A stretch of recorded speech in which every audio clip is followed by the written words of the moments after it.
कांग्रेस प्रदेश अध्यक्ष दीपक बैज ने भी अपनी उंगली दिखाई और स्याह लग चुका है और वोट जो है वो डालकर वो बाहर निकल चुके हैं। उनसे जानेंगे कि क्या कहेंगे सर। वोट अब आप डाल के सपरिवार बाहर निकल चुके हैं। बिल्कुल, सपरिवार हम लोगों ने आज मतदान करने आए थे अपने मतदान केंद्र में, गृहग्राम में मतदान किए।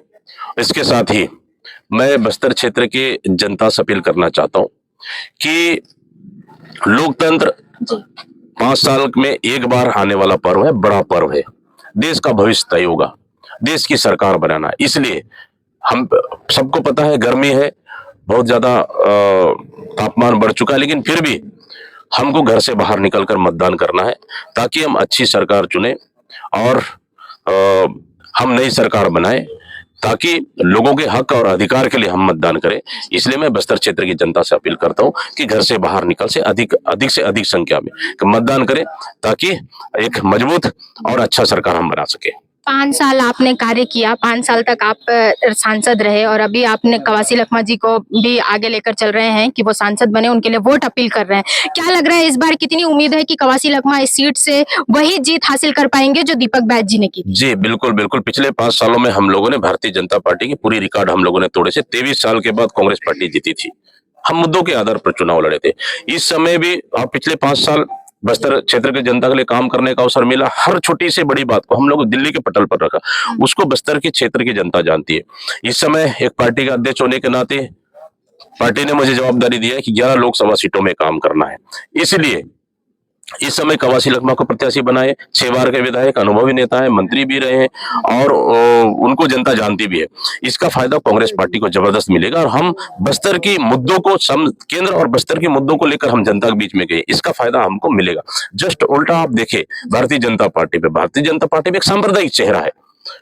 वो नहीं चाहते कि बस्तर शांत हो और हम चाहते हैं बस्तर शांति हो। इसलिए बस्तर की शांति के लिए निश्चित रूप से कांग्रेस को फिर चुनेगी बस्तर की जनता और कांग्रेस सांसद बनेगी। बस्तर लोकसभा में आप लोग अपने प्रचार प्रसार से संतुष्ट हैं? बिल्कुल बिल्कुल। हमारे कार्यकर्ताओं ने जी जान लगा कर मेहनत की और हर मुद्दों को जनता तक पहुंचाए, इसका फायदा कांग्रेस पार्टी को मिलेगा।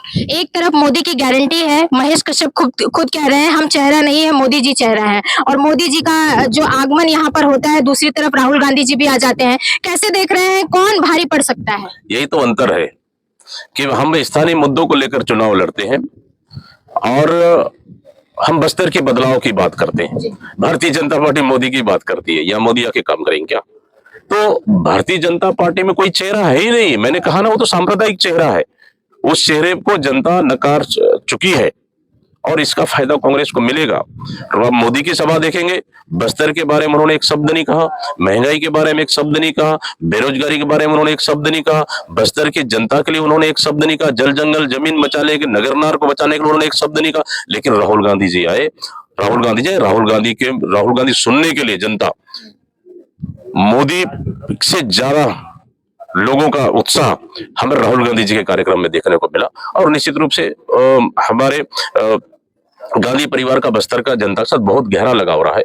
उसका फायदा हमको बस्तर की जनता से आशीर्वाद मिलेगा इस लोकसभा चुनाव में और कहीं ना कहीं कांग्रेस जीतेगी। दीपक जी, कांग्रेस बात कर रही है जातिगत जनगणना की। वो कह रही है कि लोगों के लिए, सबके लिए जरूरी है कि जातिगत जनगणना होनी चाहिए, लेकिन वहीं दूसरी तरफ भाजपा कह रही है कि लोगों को बांटने का काम है जातिगत जनगणना। आप इसको कैसे समझाएंगे जनता को कि आखिर जातिगत जनगणना क्यों कराना चाहते हैं? देखिए, भारतीय जनता पार्टी नहीं चाहती कि जिसका हक और अधिकार मिले। हमारी सरकार ने 1.5 साल से ऊपर हो गए, आरक्षण बिल लंबित है राजभवन में, आज डबल इंजन की सरकार है, क्यों उनको पास नहीं किए? तो भारतीय जनता पार्टी नहीं चाहती कि आदिवासियों को उनका आरक्षण मिले। भारतीय जनता नहीं पार्टी ओबीसी और उनकी आरक्षण मिले, नहीं चाहती। इसलिए इस पे रोक। मैं तो बोल रहा हूँ, सेंसस अभी तक क्यों नहीं किए? सेंसस होना चाहिए। मतलब सरकार पूरी तरह से विफल है। इसलिए कांग्रेस पार्टी चाहती है जिसका जितनी आबादी उसका उतना हक मिलना चाहिए। इसलिए जातिगत जनगणना बहुत जरूरी है। निश्चित रूप से इसका फायदा आने वाला समय में उन कमजोर तबके के लोगों को मिलेगा। क्या लग रहा है, मोदी की गारंटी फेल होगी या पास होगी? पूरी तरह से मोदी की गारंटी फेल है। छत्तीसगढ़ में देखिए, आपने शराब पे रेट बढ़ा दिए, कौन सा मोदी की गारंटी है?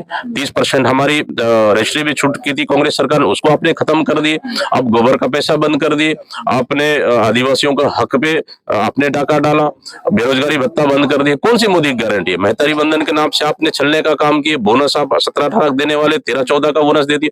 कौन सा आपने गारंटी पूरी की? इसलिए भारतीय जनता पार्टी केंद्र या राज्य सरकार से छत्तीसगढ़ की जनता ऊब चुकी है और इसका फायदा इस लोकसभा चुनाव में कांग्रेस को जबरदस्त मिलेगा। आप आश्वासन दे सकते हैं कि 1.5 दशक का जो कार्यकाल रहा है, बीजेपी कहती है मेरा गढ़ था, हमारा गढ़ था, उसको दीपक बैज ने अंदर घुसकर तोड़ा। अब वही गढ़ फिर से एक बार ना बनने पाए, इसके लिए कवासी लखमा भी उतनी मेहनत कर चुके हैं। बिल्कुल बिल्कुल, 23 साल बाद उस किले को हमने खत्म किए और इस गढ़ को फिर इस समय फिर से हम खत्म करेंगे। बिल्कुल। क्या लग रहा है 11 में कितनी सीटें आ जाएंगी? 11 में हम भारतीय जनता पार्टी से ज्यादा सीटें जीत कर आएंगे। धन्यवाद। तो ये थे दीपक बैज जी जो कह रहे हैं कि 11 में भारतीय जनता पार्टी से जो ज्यादा वोटों से है वो कांग्रेस जीत कर लाएगी। देखना ये होगा कि जब चुनाव के नतीजे आते हैं उस समय किसका बिगुल बजता है और कौन वो होता है जो यहाँ से लेकर दिल्ली तक का सफर तय करता है। निशा द्विवेदी मेरे सहयोगी नीतीश ठाकुर के साथ, हिंदी खबर, बस्तर।